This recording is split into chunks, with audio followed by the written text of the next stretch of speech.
It was a crisp autumn morning in the sleepy town of Mapleshire, where the scent of damp earth and burning firewood lingered in the air.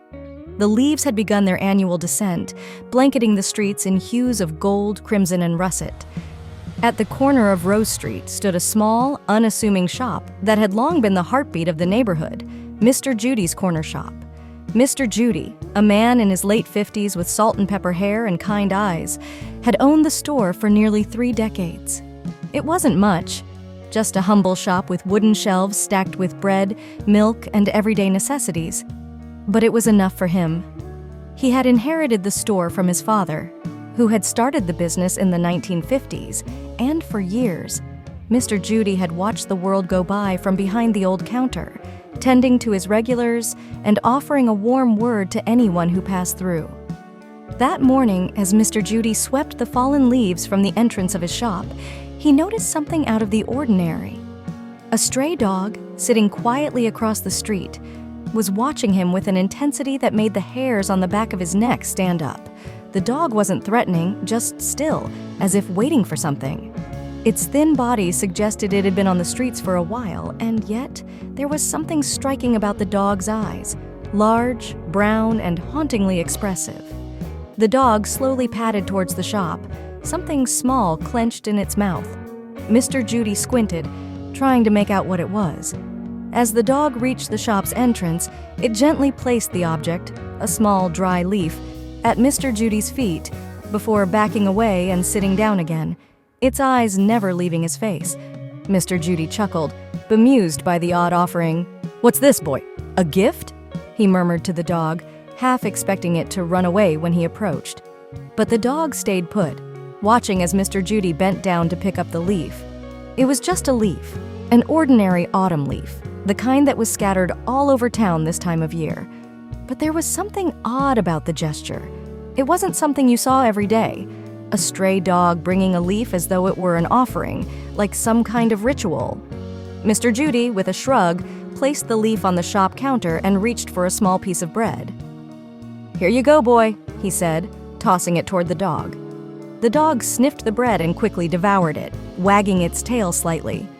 But after eating, it didn't linger. Instead, it stood up, looked at Mr. Judy once more with those piercing eyes, and trotted away into the distance, disappearing down the street.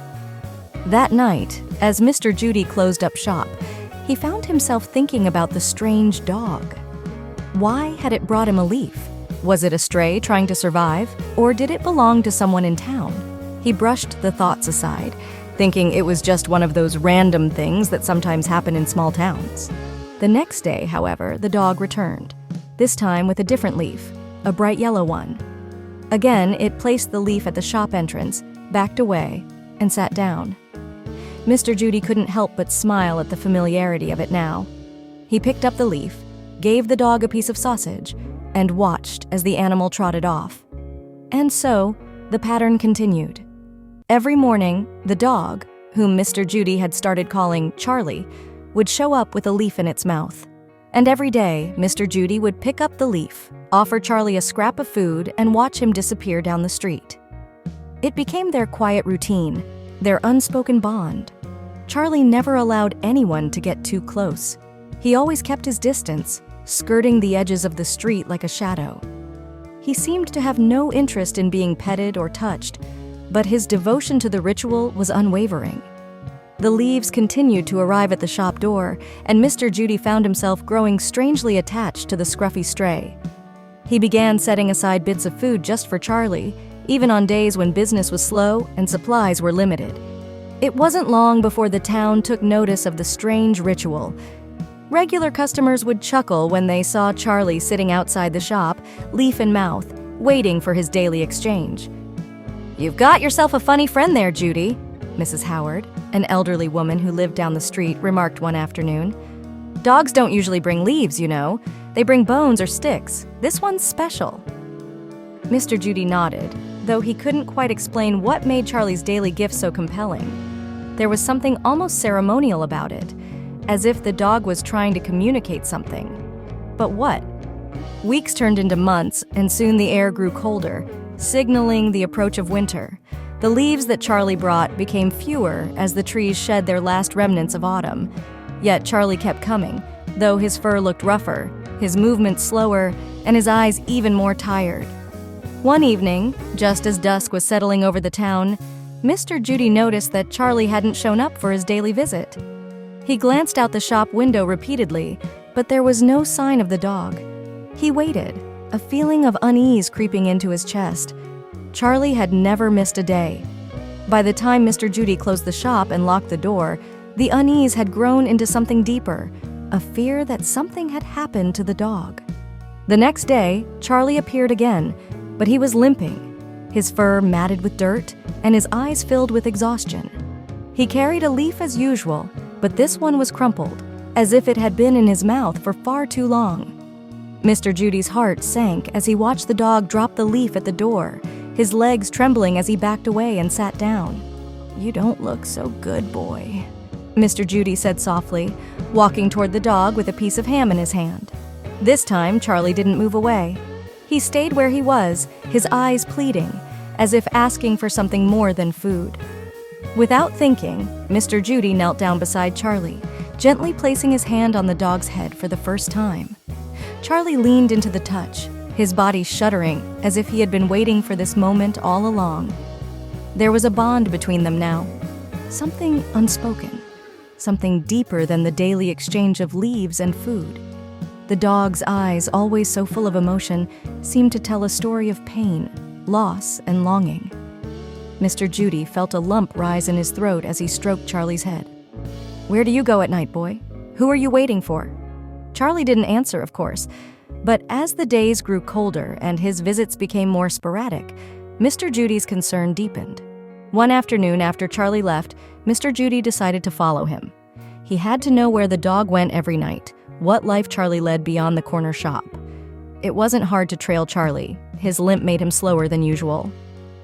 Mr. Judy followed the dog down Rose Street, past the park, and into a narrow alley that most people in town avoided. The alley was dark and damp, littered with discarded newspapers, broken bottles, and the smell of decay. At the far end of the alley was an old, dilapidated shed that looked like it hadn't been used in years. Charlie limped toward it, his head lowered. Mr. Judy's heart clenched as he realized this was where Charlie lived. The dog, who had brought him leaves every day, lived in squalor, alone.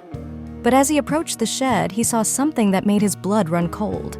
Inside the shed, on a bed of old rags and leaves, lay another dog, a much older one, barely moving. Its fur was gray, its eyes clouded with age. The older dog looked up weakly as Charlie approached, wagging its tail faintly. Charlie lay down beside the older dog, pressing his body close as if to keep the frail creature warm. Mr. Judy watched in stunned silence, his breath catching in his throat.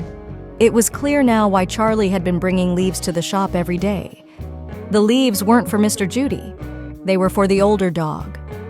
Charlie had been collecting them, offering them as comfort to his dying companion. Tears blurred Mr. Judy's vision as he knelt beside the two dogs. Charlie looked up at him, his eyes filled with sadness and something else. Gratitude, perhaps, for the food and kindness he had received, but also for the understanding that Mr. Judy now had. Mr. Judy gently reached out, stroking both dogs. "Oh, Charlie, I didn't know," he whispered, his voice thick with emotion. "I didn't know." He gathered the older dog into his arms, carefully carrying the frail creature back to the shop, with Charlie limping behind. For the next few days, Mr. Judy tended to them both, giving them warmth, food, and a safe place to rest. The older dog passed away peacefully one night, with Charlie curled up beside him, offering the same quiet comfort he had.